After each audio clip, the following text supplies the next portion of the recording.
તમામ એકાદશીની જેમ શ્રાવણ પુત્રદા એકાદશી પણ ભગવાન વિષ્ણુને સમર્પિત છે અને આ એકાદશી વ્રત પતિ પત્ની દ્વારા એક સાથે મનાવવામાં આવે છે, જેથી પુત્ર પ્રાપ્ત થાય. આ દિવસ ખાસ કરીને વૈષ્ણવો માટે અનુકૂળ છે, જેઓ વિષ્ણુના અનુયાયીઓ છે. પુત્રદા શબ્દનો અર્થ પુત્રો આપનાર થાય છે અને તેથી એવી માન્યતા છે કે શ્રાવણ મહિનામાં પુત્રદા એકાદશીનું વ્રત કરવાથી પુરુષ સંતાનની ઈચ્છાઓ પૂર્ણ થાય છે. શ્રાવણ પુત્રદા એકાદશી ઉત્તરીય પ્રદેશો સિવાય સમગ્ર ભારતમાં ખૂબ જ ઉત્સાહ સાથે ઉજવવામાં આવે છે. જ્યાં પૌષ પુત્રદા એકાદશી વધુ લોકપ્રિય છે. પદ્મ પુરાણ અનુસાર પુત્રદા એકાદશી વ્રત કથા આ પ્રમાણે છે. પ્રાચીન સમયમાં સદાચારી રાજા ધર્મરાજા યુધિષ્ઠિર આ રીતે બોલ્યા, હે ભગવાન, હવે હું તમને શ્રાવણ મહિનાના તેજસ્વી પખવાડિયામાં આવતી એકાદશીની વાર્તા સંભળાવવા વિનંતી કરું છું. કૃપા કરીને તેનું નામ સમજાવો અને તેની સાથે સંકળાયેલ ધાર્મિક વિધિઓ. પ્રસિદ્ધ ભગવાન મધુસૂદને જવાબ આપ્યો, હે રાજા, હવે શાંતિમાં હું તમને શ્રાવણ મહિનાના તેજસ્વી પખવાડિયામાં આવતી એકાદશીની વાર્તા સંભળાવીશ. આ વાર્તા સાંભળીને વાજપેય યજ્ઞનું ફળ મળે છે. દ્વાપર યુગની શરૂઆતમાં મહિષ્મતી નામની એક નગરી હતી, જ્યાં મહિજીત નામના ન્યાયી રાજાનું શાસન હતું. સદાચારી હોવા છતાં તે સંતાનથી વંચિત હતો. તે હંમેશા ચિંતામાં રહેતો હતો, કારણ કે તે માનતો હતો કે તેનું શાસન દુઃખથી ભરેલું હતું. સંતાન વિનાની વ્યક્તિને આ જગતમાં કે પરલોકમાં સુખ નથી મળતું. જેમ જેમ તે મોટો થતો ગયો તેમ તેમ તેની તકલીફ વધતી ગઈ. એક દિવસ પોતાના વિષયોને સંબોધતા તેમણે કહ્યું, મેં મારા જીવનમાં ક્યારેય ખોટું કર્યું નથી. મેં મારી પ્રજા પાસેથી અન્યાયી રીતે સંપત્તિ એકઠી કરી નથી. મેં દેવતાઓ અને બ્રાહ્મણોની સંપત્તિ આંચકી નથી લીધી કે મેં કોઈનો વારસો લીધો નથી. મેં મારી પ્રજાને પુત્રોની જેમ ઉછેરી છે અને અન્યાય કરનારાઓને મારા પોતાના સગાની જેમ સજા કરી છે. મેં ક્યારેય કોઈના પ્રત્યે તિરસ્કાર કે દ્વેષ રાખ્યો નથી. મેં બધાને સમાન ગણ્યા છે. પ્રામાણિકતા સાથે શાસન કરવા છતાં હું આ સમયે ખૂબ જ દુઃખમાંથી પસાર થઈ રહ્યો છું. મારી વેદના પાછળનું કારણ હું સમજી શકતો નથી.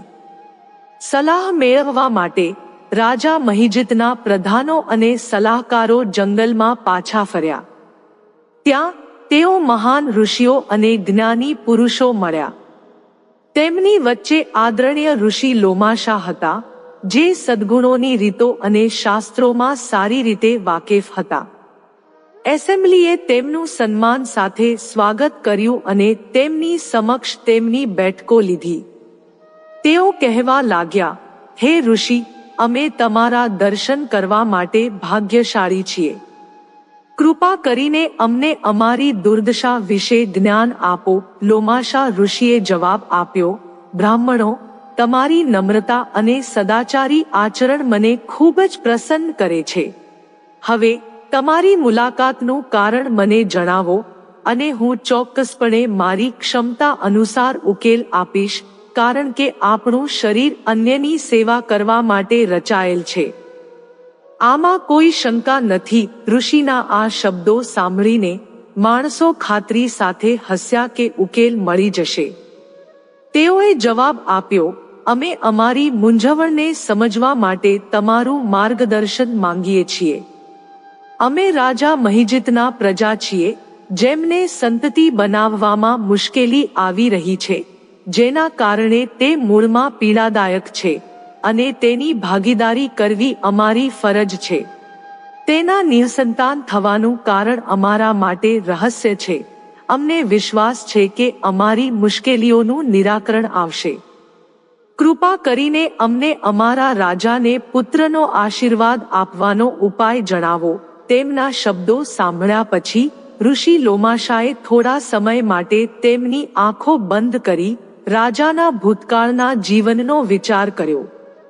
પછી તેણે પ્રગટ કર્યું, બ્રાહ્મણો, અગાઉના જન્મમાં આ રાજા અત્યંત ગરીબ હતો અને નાપાક કાર્યોમાં વ્યસ્ત હતો. તે ગામડે ગામડે ભટકતો, નુકસાન પહોંચાડતો. જ્યેષ્ઠ મહિનાના તેજસ્વી પખવાડિયામાં ચોક્કસ દ્વાદશીના દિવસે તે એક જળાશયમાંથી પાણી પીવા ગયો, કારણ કે તેની પાસે આગલા દિવસે ખાવા માટે કંઈ નહોતું. તે ક્ષણે એક તરસ લાગી અને ગર્ભવતી ગાય પણ પાણી માંગતી હતી. રાજાએ પોતાની તરસ મિટાવવા ગાયને દૂર ધકેલી દીધી. તેના કઠોર કૃત્યને કારણે વાહરડાને તેની માતાથી અલગ કરવામાં આવ્યો અને આ પાપ તેના વર્તમાન દુઃખનું કારણ છે. તેણે એકાદશીના દિવસે ઉપવાસ કર્યા હોવા છતાં અજાણતા તેના પરિણામે તે રાજવી પરિવારમાં જન્મ્યા અને રાજા બન્યા.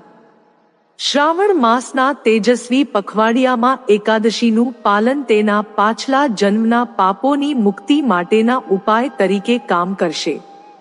જો તમે બધા આ વ્રત રાખો, રાત્રિ જાગરણ કરો અને દ્વાદશીના દિવસે રાજાને વ્રતનું પુણ્ય આપો, તો તેને પુત્ર પ્રાપ્ત થશે. લોમાશા ઋષિના શબ્દોથી પ્રેરાઈને મંત્રીઓ અને સમગ્ર જનતાએ તેમની સૂચનાઓનું કાળજીપૂર્વક પાલન કર્યું.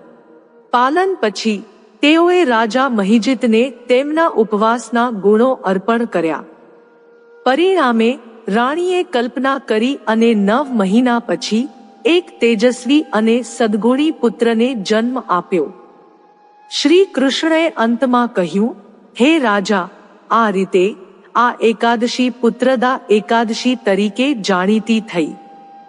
જેઓ અમૂલ્ય રત્ન જેવા પુત્રની ઈચ્છા રાખે છે, તેઓએ આ એકાદશીને તમામ નિર્ધારિત વિધિઓ સાથે ખંતપૂર્વક પાળવું જોઈએ.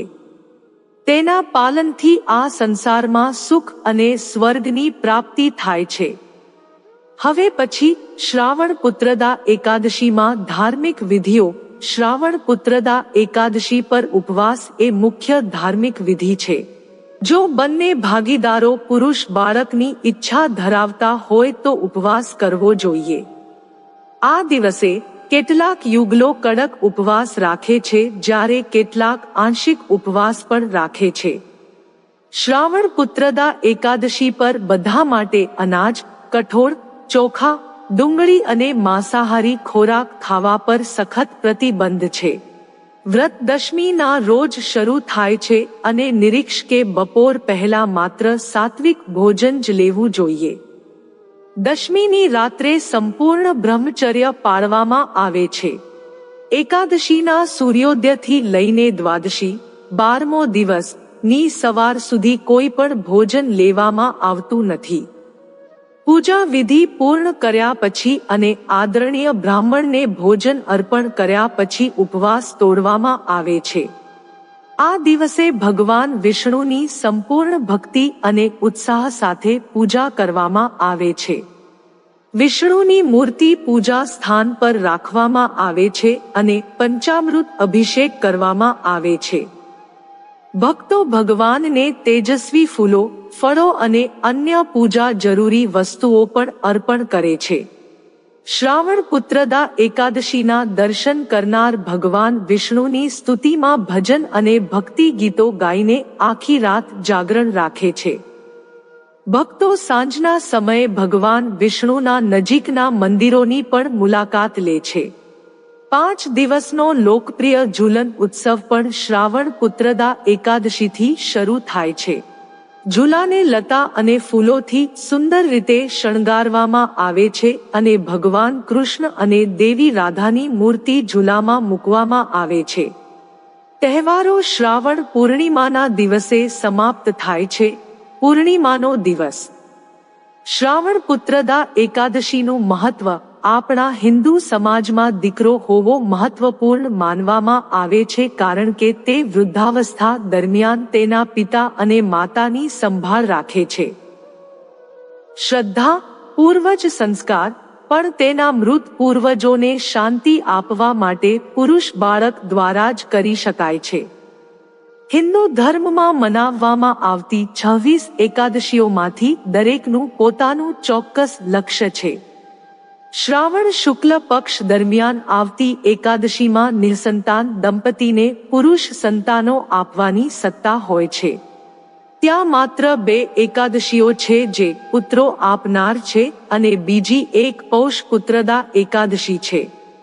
શ્રાવણ પુત્રદા એકાદશીના મહત્વનો ઉલ્લેખ રાજા યુધિષ્ઠિર અને શ્રી કૃષ્ણ વચ્ચેની ચર્ચા તરીકે ભવિષ્ય પુરાણમાં કરવામાં આવ્યો છે. અહીં ભગવાન કૃષ્ણે પોતે આ પવિત્ર વ્રતનું પાલન કરવાની ધાર્મિક વિધિઓ અને ફાયદા સમજાવ્યા હતા. પુરુષ સંતાન સાથે આશીર્વાદ મેળવવા ઉપરાંત વિષ્ણુ અનુયાયીઓ તેમના પાપો ધોવા અને મોક્ષ મેળવવા માટે શ્રવણ પુત્રદા એકાદશીનું અવલોકન કરે છે.